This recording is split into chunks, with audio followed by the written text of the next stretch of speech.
Hi guys! In today's video we are going to talk about Cook reductions, also known as polynomial reductions, as well as complement problems. But before getting into the action, let's match our expectations. My videos depend on the wisdom of the crowd, a topic that really fascinates me. Since I'm studying this topic by myself, there might be an occasional mistake in what I say. Please let me know in the comment section below if you wish to correct me, of course. I promise to read all comments and re-upload if necessary. Together, we can answer tough questions in a better way. Also, please subscribe to my channel. I tend to upload many videos on this topic. To understand the notion of these terms, we will prove two claims. Let's jump right into it. Alrighty, Cook polynomial reduction. B, A, and B, two computational problems, either search or decision problems. Cook polynomial reduction from problem A to problem B marked as the following. Problem A is not more difficult than problem B. It's a polynomial algorithm that solves problem A using an oracle access to problem B. Given a decision problem S, its complement problem reverses the answer of the original problem. In other words, for any input x whose answer for in problem S is yes, the answer for in problem S complement will be no, and vice versa. Claim related to Cook reduction and complement problems. For any two decision problems S prime and S, if there is a Cook reduction from S prime to S, there is a Cook reduction from the complement of S prime to the complement of S. Proof. We would say on an input that it belongs to S if it does not belong to the complement of S, and vice versa.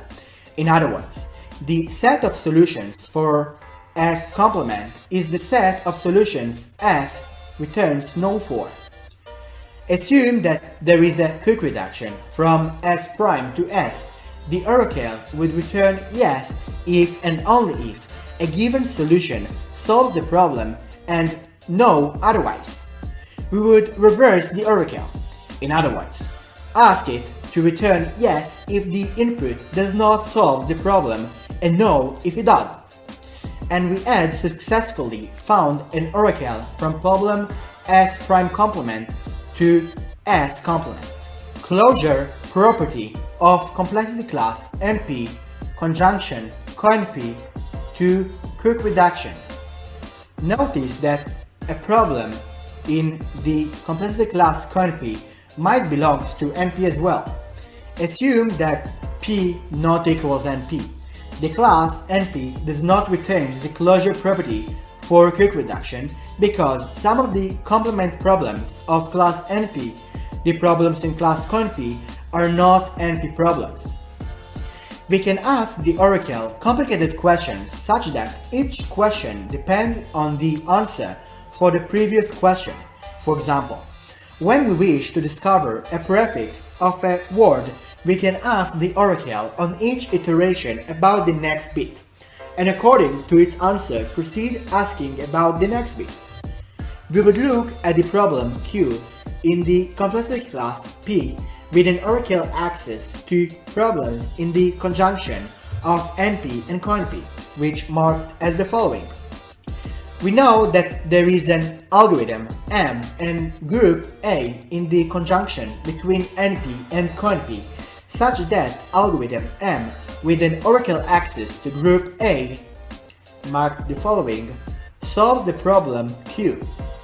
The question is, does problem Q belongs to complexity class NP? We would look at the run of algorithm M with an oracle access to the group A, marked as the following. On the input X, the algorithm M performs several queries of yes and no to its questions, and ultimately decides on the input X as a whole. If we could calculate these answers in a polynomial time, then the question would be in complexity class P. We would perform a simulation for algorithm M, and each time it would make a query to A, we would calculate the answer, provide it to the algorithm M, and proceeding with the simulation. The problem with our plan, however, is that problem A belongs to the conjunction of the complexity classes NP and COMP, and therefore it belongs to each of these complexity classes separately. In other words, A is in NP and A is in COMP. Therefore, we don't know how to calculate the answers for the queries in a polynomial time, but we can simply guess those answers for the queries and verify or deny them in a polynomial time. In order for us to verify both positive and negative answers, we need A to be in the conjunction of NP and COMP. On a side note, if A would only be in NP, we could only verify the positive answers. B, VS, and VNo, two polynomial verifiers that verify belonging to A. We would look at the verifier V, XY, that operates as the following. For starters, it verifies that Y contains, first, string C, which is the calculation of algorithm M on the input X. Secondly, an array of strings Q1 all the way to Qm, which is the array of queries for the oracle in C. Thirdly, an array of strings A1 all the way to AM, which is the array of answers of the oracle answers to the queries 1 to M respectively. And lastly, an array of strings W1 all the way to WM, which is the array of witnesses to the validity of the answers given to the queries we ask the oracle. Secondly, it verifies that the array of queries Q1 all the way to Qm contain all the queries to the oracle in C. Thirdly, it verifies that the calculation C is a valid calculation of the algorithm M on the input X if the answers to the queries are A1 all the way to AM. It also verifies that for every I from 1 to M, that if A1 equals yes, so the verifier the yes receives the couple Qi and Wi, and if AI equals no, then the verifier V no receives that couple. All those steps can be calculated in a polynomial time, so we have a verifier from the positive answers yes of MA. Additionally, we would notice that if MA receives the input X, then there is a Y that satisfies those conditions with a polynomial size. The computation of the machine in a polynomial time is from a polynomial size and the number of queries, and so the size of the queries are also polynomial in the size of the input. Additionally, the size of the witnesses for the queries is also polynomial bounded. In conclusion, we have a polynomial verifier with the polynomial witnesses in their size for MA, and that's conclude that proof that Q is in NP and also in COMP, and therefore Q is in the conjunction of NP and COMP, which marked as the following. In other words, complexity class P with an oracle access to problems in the conjunction of NP and COMP is a subset of the complexity class of the conjunction of NP and COMP.